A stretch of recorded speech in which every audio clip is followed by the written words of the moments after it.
I have built homes in Minecraft, Valheim, Enshrouded, and Hytale, and I enjoyed them all, but there's one more to add to that list. This is Windrose, a pirate sandbox survival game. This is me, Captain Ghostlips. And here is how I started building my ultimate pirate bay in Windrose. So the start is just like any other survival game. You start off with nothing, but you gradually start to develop a hoarding condition as you collect and discover more things. Now, usually I would make a starter base and live my miserable life there until I am tired of the small space. But instead, a tiki bar gonna be a start. Thanks to some mad lads who decided to join me and build one because I was not planning to. We found this location after exploring a bit that would be a wonderful place to build a base. The rocky peak looks iconic for something epic, so I was sold. But before I started to do any building, I needed more building pieces. Plant fiber structure is not going to cut it. So we found the Buccaneers that sold us some build pieces, which is a start. The build system is pleasantly familiar to a game I've spent 5 years building in, Valheim. The build pieces can snap to each other, but also you have a no snap mode. Not only that, you can overlap build pieces. This is the second game that I've found with this much freedom for the build pieces. But that is not all. You can change the rotation angle to 90 degree, 45, 30, and 15 degrees. It seems that the game also uses an integrity system similar to Valheim. If the piece is not supported properly, it will break. So now is the time to get into building the ultimate pirate bay. Here is the vision. To be honest, I didn't have a vision, so I'm basically going to go with the flow. I must mention this, that having a campfire around nearby your storage made it possible for me to use materials from the chest to build and craft, which saves a lot of time doing back and forth runs to get building resources. So first, I started working on the pier to have a proper port to hold multiple ships. I wanted it to look unique or just not boring, so I made sure to add a bit of curve to it. It is going to play into what popped up in my head while building this, so I'm going to hold that info for later. I carried a pier to wrap around a rock that was nearby that I thought would be a perfect spot for a structure with a fire signal that you can see from far away when sailing around in our ships. This is what I have for the pier so far that has enough curves and straight edges for a nice mix. I planned on expanding on it later, but for now, this is what I'm working with. A quick check to see how the space is. My boat. Oh, it's that big, eh? It's a good size then. Call in your catch too. 2 ships hold perfectly fine there. So then I switched my focus to building the signal tower. I started using these angled stone walls that I thought were perfect to start the base of the structure. In Pirate Era, it is said that these were used for defensive purposes, but in this case, it is just for looks. I added 2 rows of this wall to have this height.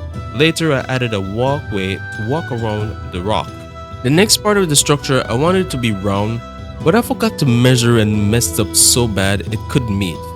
I couldn't bother to tear it down and fix it. I made some not so clean corners and made it connect somehow. If you saw what I did, you would be disappointed in me. This is the result of not having a plan or a sketch. The next part, I was going to just add a tower and put the signal fire and call it a day, but I thought that a lookout tower would be nice to have along with the signal fire tower. So I started working on the lookout tower, trying to find the right spot to fit it along with the signal fire. For the lookout tower, I wanted the body of the tower to be round with stone walls, while the head of the tower is built out of wood and plant fiber. It is what we have for now, so we have to make it work. Also, I forgot to mention, I used the 15-degree rotation. The head of the tower needs to stand out more than the body, so I gave it a small floor extension overhang following the orientation of each wall. In between those, I placed 45-degree triangle walls to add the wooden beams to frame out the rest of the head of the tower. After adding those beams, I added 26-degree triangle walls for the roof overhang, which would add more detail to the tower later. To make it easier to add the roof pieces, I needed to add wood beams connected to the 26-degree triangle wall and also a 45-degree wall on top of those 26-degree triangle walls to guide the snap point as well. It was all smooth sailing for the construction so far. However, I wasn't a pro at building roofs in this game yet, so I settled to place stone walls on top instead of continuing with the roof pieces. I then finished it off with some flags on top of the lookout tower, which overall would turn out looking like this. The main body was done and I could add a bit of detail around. I did so but kept it at a minimum for now because I wanted to see where the overall layout of the base would end up, seeing I didn't have a plan. This was how it turned out for now. I may add a bit more detail to make it pop more, but I paused the construction for a little while to join my crewmates to blast some ships. Where's my backup? Where are you guys? We need cannons in the back. Wait, we're sinking. Abandoned ship! Abandoned ship! Ship's going down. We're sinking! But we ended up retreating like a dog with its tail between its legs. After some exploration, I found some new build pieces that use clay. After I got those, I was thinking on working on the structure that would be a part of the dock to create a trading port. This is what I made so far. I'm planning to not make the structures parallel with each other. Maybe have one or two structures set at a different angle to make the dock have a natural and unique flow. That is why earlier I wanted the dock to curve a bit. I added more detail to this merchant house and extended the docks on the left. I added a merchant to the front of the house that would order some animal produce for a few silver. The delivery time is going to be a while, but I have time. I needed more clay to get the construction going, so I had to find spots like this to get the needed resources.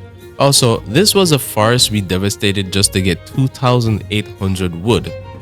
Oh, oops, missed the spot. Let me fix that. Ah, there we go. Still a work in progress. I plan to have the island wiped clean. I'm in danger! Back to the project. I added another structure with a different roof elevation so that every build looks and feels different. Now, this is where the break in the layout is going to be, so that it's not parallel to the built-out merchant house. I built the front using clay for the bottom and plant fiber walls at the top. I tried adding stone at the base that looked good. I had to manually place the first piece and then turn on snapping to place the remaining ones. Slowly, it was coming together. After I built this part, I realized that you can mix stone wall and clay wall to make a nice wall texture. So with that knowledge, I added more to the lookout tower, a little extension with a gable roof. This is slowly taking shape, lots to be done, but I had to pause for now and I needed to recharge my creative battery to continue. It has been fun, so see you in the next episode.